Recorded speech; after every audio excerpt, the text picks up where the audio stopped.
कोणी पण 2 जण नाही, ज्यांना बोलता येईल सांगता येईल त्याने काय सांगायचं, त्यांचं नाव सांगायचं. घेतले उंची साधारण 20 सेंटीमीटर होती आणि झाडाचे पानं जे आहेत ते साधारण 8 ते 10 पानं आम्हाला आढळले. आणि या पद्धतीने आम्ही ठरवलं. या 2 जण त्याला कोण बोलणार आहे. नमस्कार, मी छाई माळी. आमच्या गटाचं नाव आहे काय सोपा. तर काकड्याचे आम्ही खूप ढगाळ आहे, थोडस रिमझिम पाऊस पण येतोय आणि कापसाचं झाड बघितलं सगळ्यांनी, त्याच्यावर बघितलं की काही कीड तर नाहीये बुवा.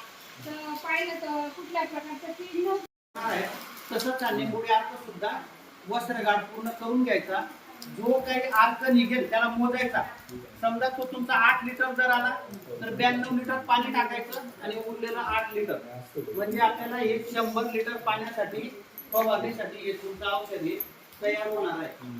एक एकर आता टाकू तुमचा छोटा आहे, 15 चौक 60 म्हणजे 60 लिटर पाणी तुम्हाला फवारायला लागणार आहे. आणि